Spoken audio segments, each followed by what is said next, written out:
Kahal Kadosh V'Nichbad, nous abordons avec cette nouvelle série de Shiurim de Torah d'Israël l'enseignement du Rav Kook, du Rav Tzvi Yehuda Cohen Kook, le fils du Rav Rabbi Abraham Yitzhak Cohen Kook, sur les parachutes à Shavua.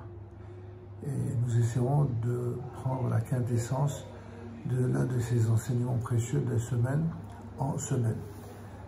Pour ce qui concerne la paracha de Shofetim, il est bon de commencer par une telle paracha, vu que toute l'actualité ancienne, mais l'actualité la plus actuelle du peuple juif en terre d'Israël, tourne autour de la notion de Shofet, de juge. Quel est donc ce juge idéal auquel il est fait référence dans la paracha? Shofetim beshoterim titen lecha bechol she'alecha. Tu te donneras des shofetim, des juges, des shoterim, des fonctionnaires, de forces de sécurité, de police, dans toutes tes villes. C'est une mitzvah min Torah. C'est une mitzvah qui est klalite. Le Rav Kook fait remarquer d'emblée que, vous savez qu'un des klalim les plus importants auxquels il se réfère, c'est que toute la Torah, depuis Bereshit jusqu'à Vezot HaBeracha, elle est divisible en couples de parachiotes. À part une seule exception qui est la paracha de Kitissa, qui représente une véritable brisure au sein de la Torah, une véritable fracture au sein du peuple d'Israël et de l'histoire d'Israël. Mis donc à part cette paracha de Kitissa, toutes les autres parachiotes vont par deux. Et il fait remarquer que ici, le couple de parachiotes par deux, c'est Re'e et Shofetim. Comment cela? Dans Re'e, Moshe Rabbeinu va rappeler au peuple d'Israël ce devoir qu'il va d'ailleurs exprimer au singulier. Re'e Anochi noten liftechem hayom belacha uklala. Voix étant dit au singulier en style direct, s'adressant à chacun des membres des enfants d'Israël. Et je te donne la bracha et la klala en même temps. C'est à toi de choisir si tu veux faire la bracha ou la klala. Mais moi je te dis qu'est-ce qu'il faut choisir? C'est la bracha, c'est la vie, c'est la Torah. Là-dessus, dans les haies, eh bien, l'une des mitzvot qui est donnée ici en exemple, c'est celle des mitzvot liées à Beit HaYehudi, la kashrut. Alors que dans Parashat Shemini, on a déjà fait référence aux lois sur la kashrut, eh bien, il y a un rappel qui est fait au plan individuel ici, dans Parashat Re'eh. Ça veut dire que la kashrut n'était pas qu'une réalité qui était bonne pour lorsque vous viviez en exil, mais lorsque vous rentrez en terre d'Israël, il y a nécessité pour chaque individu du clan d'Israël de réapprendre l'impérieuse nécessité d'une kashrut qui soit sérieuse, qui soit conforme aux règles de la Torah. Ça, c'est dans Parashat Re'eh. Par contre, dans la deuxième paracha du couple, la paracha de Shofetim, ici, la quasi-totalité des mitzvot sont des mitzvot non plus individuelles, mais vraiment collectives.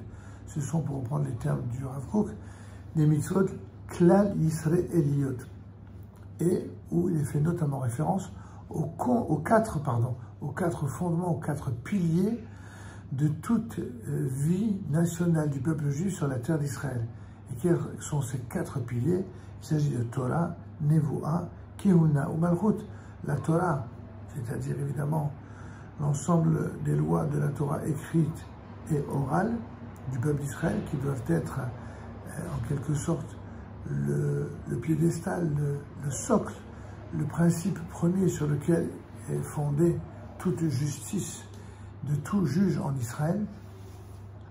La névoie, c'est la prophétie qui semble avoir disparu, mais qui potentiellement est toujours en mesure de revenir à tout instant, quand Akadosh Baruch Hu le décidera, et selon des modalités prévues par nos sages.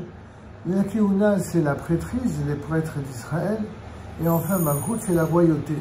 Nous allons peut-être nous appesantir un peu plus sur ce quatrième volet, puisque le Rav Kook lui-même, dans son commentaire, il fait référence avec beaucoup d'insistance sur le fait que la royauté, cette notion de royauté, elle doit être comprise non pas selon les modalités de l'exil, mais selon les modalités renouvelées du peuple juif sur sa terre, en terre d'Israël. En effet, ce que le Rav appelle la mamlartiyut, à savoir cette capacité à avoir politiquement une monarchie. L'idéal de la Torah, la finalité à laquelle on aspire, c'est une monarchie, évidemment pas dans le sens des monarchies des nations qui sont souvent représentées par des têtes dirigeantes plus que pensantes et qui usent de leur force et de leur pouvoir de vie ou de mort sur tous les citoyens, sur tous les sujets du roi, pour agir de manière inique. Le roi d'Israël, au contraire, c'est un roi qui doit ressembler à ce à quoi ressemblera le Mashiach, le Melech HaMashiach, le roi Messie, c'est un roi, et oui, Messie, le roi Mashiach, c'est un roi qui sera un modèle d'intégrité et de droiture, tant dans le domaine de la justice que dans le domaine de son exemplarité personnelle à respecter les mitzvot de la Torah. Et c'est pourquoi il est dit dans la paracha, souvenez-vous, Som tasim alech hamelech mikerev ahecha tasim melech. Il est dit effectivement dans la paracha de Shofetim, au pasuk Yud Dalet du chapitre 17, Ki tavo el haaretz asher Adonai Elohecha noten lach, virishta v'yashavta ba, ve'amarta asima alay melech kechol hagoyim asher sivotay, Som tasim alecha melech asher yibchar Adonai Elohecha bo, mikerev achecha tasim alecha melech, lo tuchal latet alecha ish nochri asher lo achecha uhu.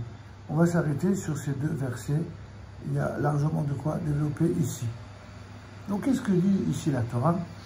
Lorsque tu entreras, lorsque tu arriveras dans le pays que Hachem, ton Dieu, te donne, que tu en prendras possession et que tu t'y installeras, tu diras, je veux mettre un roi au-dessus de moi, comme tous les peuples qui sont autour de moi. Tu mettras assurément au-dessus de toi un roi que Hachem, ton Dieu, choisira. Et c'est de parmi tes frères que tu mettras un roi au-dessus de toi. Tu ne pourras pas mettre au-dessus de toi un homme étranger qui ne soit pas ton frère. Il y a ici évidemment des fondements absolument essentiels qui sont rappelés par nos sages. Alors comment cela? Tout d'abord, vous savez qu'après s'être installé dans le pays, eh bien le peuple d'Israël devra accomplir 3 commandements. C'est ainsi que nos sages nous le rappellent. Premièrement, se donner un roi, c'est une mitzvah, oui, Som tasim alech hamelech, c'est une mitzvah d'avoir un roi. Deuxièmement, faire disparaître la descendance de Amalek, c'est-à-dire l'ennemi juré d'Israël qui a promis son extinction, tout représentant de Amalek, c'est-à-dire toute personne, groupe de personnes ou peuple prétendu, dont la seule vocation, c'est de prendre la place d'Israël et de l'exterminer, eh bien, le roi d'Israël, son rôle premier, c'est bel et bien de veiller à faire disparaître la descendance d'un tel peuple. Enfin, 3e règle, construire le temple. Tout ceci, c'est pas de la politique, c'est l'enseignement talmudique de Masechet Sanhedrin à la page 20b. Vous pouvez évidemment vous y référer.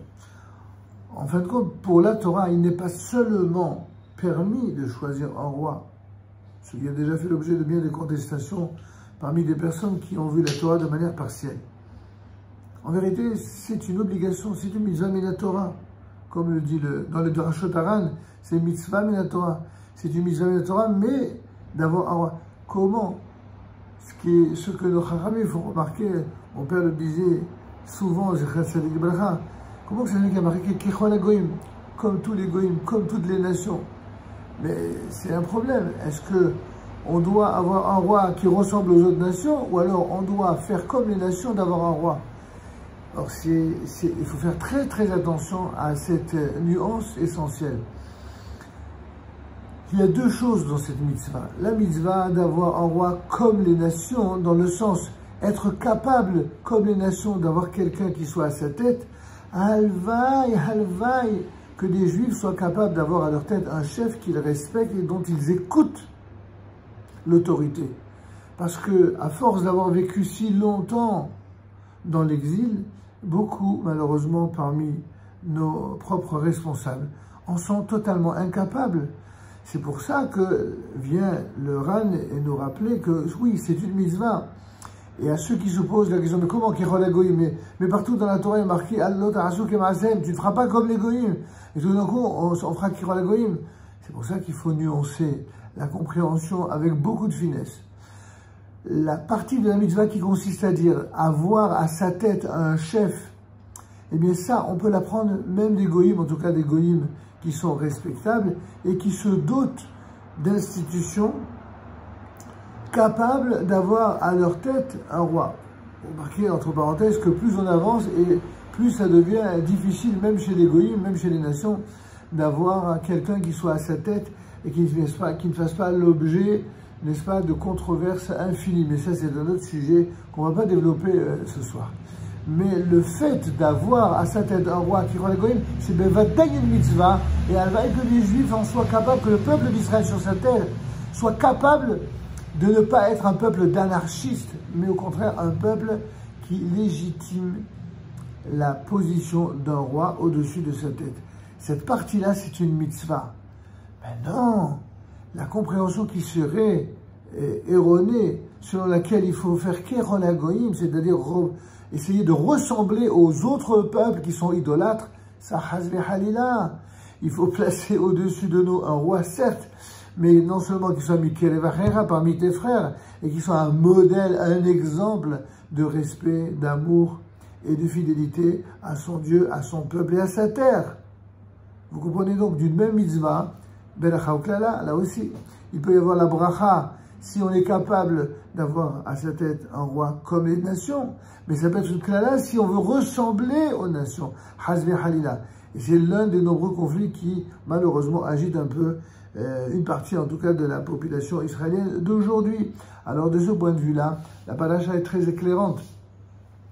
Pour revenir à ce que disent nos sages, vous allez le voir dans également la Haftarah. Vous savez que dans Shemuel, dans le prophète Shemuel Aleph, eh bien, il est fait référence précisément à cette demande que le peuple va faire auprès du prophète Shemuel Hanavi en disant, voilà, on veut avoir un roi comme les autres nations. Et la Torah l'a permis, elle l'a dit. Alors,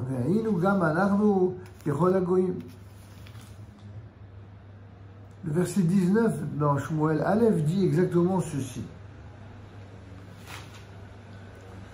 Le peuple refusa d'accéder à la voix de Shemuel. Et il répondit, non, il nous faut un roi. Sous-entendu, nous, ce qu'on veut, c'est qu'il n'y ait pas un représentant de Dieu qui vienne décider et nous dire et nous imposer sa loi à lui. Et quand il y a un représentant de Dieu qui vient dire ce que Hachem veut, eh bien ceux qui sont les anarchistes et les détracteurs, ils affirmaient déjà à l'époque, c'est sa loi à lui qui va nous imposer, il va se servir de Dieu pour faire passer sa loi à lui. Donc nous on veut pas, on veut un roi humain exactement comme les Goïm, qui soit un roi qui soit plus ou moins désigné par le peuple, on dirait en termes d'aujourd'hui et de démocratie. Or, c'est ce qu'ils vont dire, nous voulons être comme les autres peuples, nous aussi, et notre roi nous jugera, et il marchera à notre tête, il combattra avec nous. C'est de cela dont le peuple avait envie. Alors Shemuel, le prophète, ayant entendu toutes les paroles du peuple, il est allé en rendre compte, comme doit le faire un prophète, à Akadosh Baruch Hu, à l'Éternel. Et qu'est-ce que répond l'Éternel au Passouk 22? L'Éternel dit à Shemuel de faire à leur demande. Fais suite à leur demande, fais leur plaisir et donne-leur un roi. Seulement, il ajoute, et Shemuel dit aux délégués d'Israël que chacun de vous s'en retourne dans sa ville. On ne dit pas à cet instant-là de quel type de roi il s'agit. Ils veulent un roi, très bien. C'est le roi que moi, à Kadosh Baruch Hu, je vais décider et que je vais en quelque sorte promouvoir cette royauté aux conditions que moi, Kadosh Baruch Hu, je décide. Et on verra justement dans cette partie de Shemuel que le premier roi qui sera donc choisi, ce sera le premier roi d'Israël, Shaoul, qui contrairement à David et son successeur, eh bien, ne sera pas un roi idéal. Bien qu'il ait été tzaddik pendant un certain temps, il a commis une très très grave erreur, celle de ne pas respecter la parole divine qui avait été mandatée par Shmuel HaNavi. Et lorsque quelqu'un, aussi grand soit-il, aussi royal soit-il, se sert de la royauté, se sert du pouvoir pour agir contre la volonté d'Hachem, eh bien, il perd tout. Et c'est ce qui s'est passé. Malgré les mérites réels qui étaient chez Shaoul, finalement, il va être destitué. Et c'est David qui sera non seulement le premier véritablement grand roi d'Israël, qui ne soit pas Kirolagoï, mais qui soit vraiment conforme à la volonté d'Hachem. Le roi d'Israël, David HaMelech, c'est de lui duquel descendront toutes les dynasties authentiques de royauté d'Israël, dont le fameux Mashiach ben David, le Mashiach ben David. Pour terminer, mes chers amis, un lien toujours du Rav Kook sur la notion de roi et de leur guerre. Le Rav Kook, fait remarquer à partir de ce fameux verset,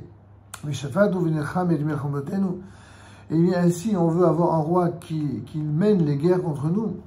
Le Rav Kook cite le Rambam qui rappelle que les lois dites Ilchot Melachim ou Milhamotehem, ce sont les lois qui relatent les rois d'Israël, qui relatent les règles relatives aux rois d'Israël et à leur guerre. Étrange intitulé pour des règles, pour des règlements. En effet, Ilchot Melachim ou Milhamotehem, ça veut dire que le rôle des rois d'Israël qui viendront à la fin des temps, et surtout le Mashiach, c'est de veiller justement à ce que les guerres soient menées pour mettre un terme à toutes les tyrannies idolâtres des nations. Et c'est seulement après que se réaliseront les fameuses prophéties où il n'y aura plus de guerre et où il y aura plus... Il y a des gens qui veulent toujours faire la charrue avant les bœufs. Ils viennent tirer des prophéties, des versets qu'ils ressortent de leur contexte et qui prétendent que oui, l'idéal messianique, c'est qu'il n'y ait pas de guerre. Mais l'idéal messianique, c'est de mener les guerres contre les tyrans afin que désormais il n'y ait plus de guerre. Parce qu'il n'est impossible, ni pour Israël, ni pour d'autres nations, qu'il n'y ait plus de guerre aussi longtemps que ceux qui font la loi, ce sont les terroristes. Aussi longtemps que ceux qui font la loi, ce sont les personnes qui sont en manque d'intégrité et en volonté totale d'avoir le dessus sur les autres, et notamment par la terreur. Et c'est ce que le Rav va nous faire remarquer ici. La météo dans ce monde-ci, dans le monde on ne peut plus humain, c'est que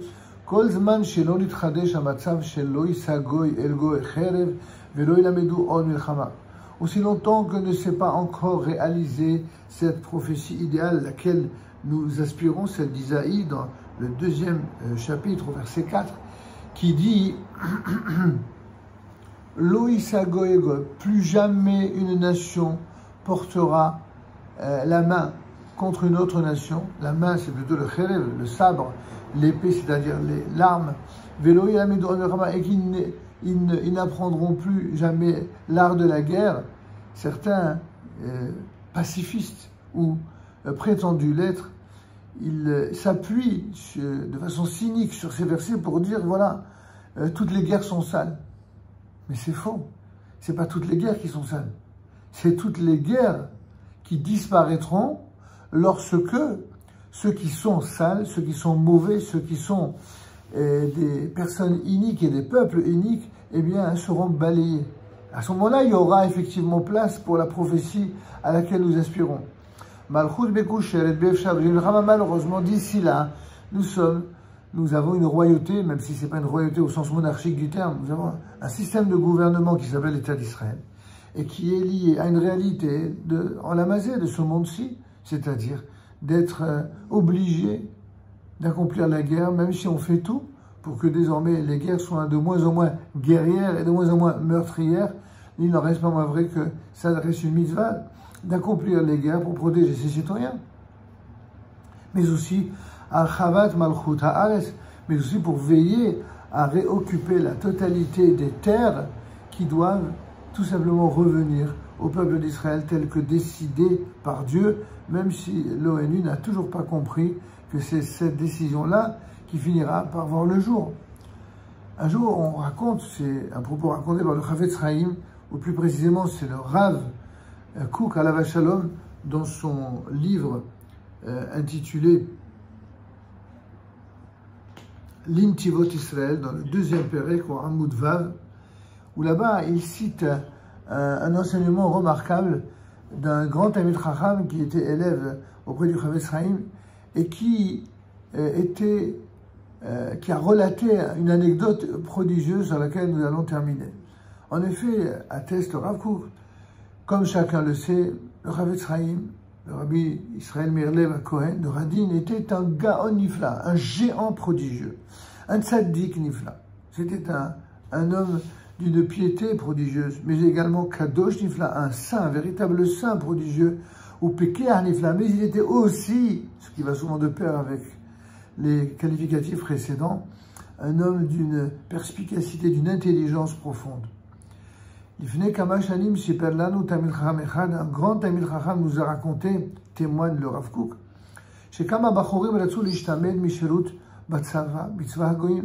que de nombreux Bachorim, c'est-à-dire des élèves qui étudiaient la yeshiva, ont voulu se faire réformer et ne pas participer aux exercices militaires de l'armée polonaise qui enrôlait les Bachorim comme les autres. Et ainsi pour ne pas abandonner l'étude de la Torah. Et ils ont été très loin parce que pour arriver à se faire réformer à l'époque, il n'y avait pas de possibilité de déserter l'armée ou d'inciter les autres à se rebeller contre l'armée. Ça ne rigolait pas ni avec les Polonais, ni avec les Russes, ni aucun de ces pays-là. Or voici que ces Bachorim ont voulu, pour se faire exempter, porter atteinte à leur intégrité physique. C'est ce que le Rav Kook nous dit. Ratzou lechabel begufam, c'est-à-dire provoquer une malformation ou une entaille dans leur corps afin d'être réformés. Oui, patzel ayedeze, misherut betzava polani, et donc par là même se rendre en quelque sorte dispensé de l'armée. Mais le Chafetz Chaim s'est opposé à cette attitude en disant ceci: En adam rashai lahabol be'atzmo. Un juif n'a pas le droit de provoquer sur sa personne la moindre lésion corporelle. C'est interdit, c'est strictement interdit. Et a fortiori pour des raisons pareilles. En l'occurrence, Agouf et Noshelcha, disait le Chafetz Chaim, ton corps ne t'appartient pas. Vela malishtamet, et pourquoi renoncer et pourquoi te faire réformer? Tit amen, poursuit le Rav. Le Chafetz Chaim, Tit amen batsava. Au contraire, entraîne-toi à l'intérieur de cette armée avec une kavana précise. A Mashiach yavo omiat. Sache que bientôt le Mashiach va venir. N'oubliez pas que le Chafetz Chaim a écrit énormément de livres, mais l'un de ses derniers livres, c'est un livre relatif à la fin des temps et à la venue du Mashiach. Eh bien, quand il a appris que les Juifs revenaient sur la terre, il avait dit cette phrase devenue célèbre dont est témoigné son fils, Ukvarba, le Mashiach est en train de venir, il est à nos portes. Et voici que poursuit le Rav Chafetz Chaim, Mashiach yavo od me'ad, le Mashiach va venir bientôt. Tihye Medina, et là, on va avoir le mérite d'avoir un État, un État juif, Medina Yehudit, ou Sheyesh Medina Tzadir Tzava. Lorsqu'il y a un État, il faut une armée. Alors, depuis maintenant, depuis Napoléon, vous avez qu'à vous préparer à cela. Et je l'ai d'Amnout, l'Eid connaît la Tzava chez le Medina d'Israël. J'ai ainsi l'opportunité absolument sans précédent dans l'histoire de faire l'armée en te préparant à être un futur soldat de l'État d'Israël. Zo halacha, termine et conclut le Rav Kook, Zo halacha les maaseh pratique réaliste. C'est une halacha concrète, pratique et réaliste, halacha du Mishnah Brura. Et pour apporter la preuve de cette affirmation, le Rav Kook Alav Shalom fait référence donc à ce fameux L'Intivot d'Israël, avec précision des mots qui ont été exprimés. Sachlanu Harav Rabbi Yaakov Sorkin. Tout ce que nous venons de rapporter au nom du Rav Kook, lui-même le rapportait au nom du Rav Sorkin, qui était Mechashuvei Talmidav Yeshivato Batorah Beit Shammai. C'était l'un des élèves les plus importants, les plus grands dans la Torah et dans les Yirat Shammai. Et Klapit Vatluto Shel Bachur Al Dvar Aichreach Litgayes, et à propos d'un élève qui était perplexe quant au devoir de s'enrôler dans l'armée polonaise, c'est ainsi que le Rav Chafetz Chaim Zatzal a dit mot pour mot, très bientôt le Mashiach va venir, Medina Yehudit, il y aura une armée juive, nous aurons une police juive et une armée juive, et il y aura nécessité d'être compétent et de savoir prendre une arme et de combattre les ennemis. Tu crois que ce sera le moment, à ce moment-là, d'apprendre tout d'un coup, d'apprendre à la dernière seconde, comme si cela pouvait se faire en un instant. Et tu as maintenant une opportunité absolument sans précédent. En tout cas, on voit à quel point que le Chafetz Chaim, de par le témoignage vibrant du Rav Roskin ici, eh bien, on voit que qu'est-ce qu'aurait dit le Chafetz Chaim à propos de ceux qui hésitent encore à s'entraîner pour être tout simplement au service d'un État juif et pour protéger l'ensemble des citoyens, au demeurant des citoyens juifs bien sûr, mais même des autres citoyens, avoir une armée juive, accomplir cette mitzvah de faire l'armée pour accomplir la mitzvah de sauver la vie de ceux qui sont dans cet état, c'est non seulement une grande mitzvah, c'est une mitzvah que tous les Gdolei Israël ont toujours saluée, et que Baruch Hashem, même si pour des raisons politiques il y a eu un certain nombre de réticences plus ou moins justifiées, il y a toujours eu également des grands Talmidei Chachamim comme le Rav Kook qui ont su convaincre à l'époque les dirigeants et de l'armée et de l'État pour concevoir la compatibilité entre une fidélité totale à l'étude de la Torah, mais aussi une fidélité totale à la mitzvah consistant à protéger le peuple d'Israël sur cette terre.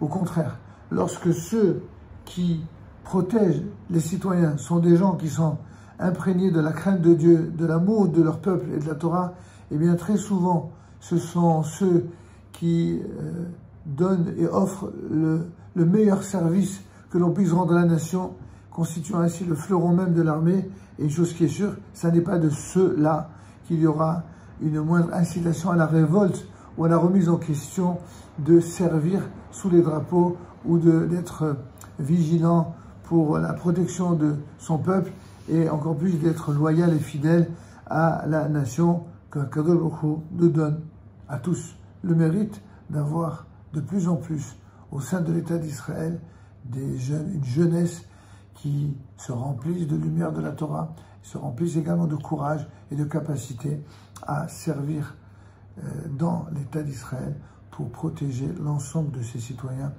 Amen, Kinyi Shabbat, Shalom, Omevorach.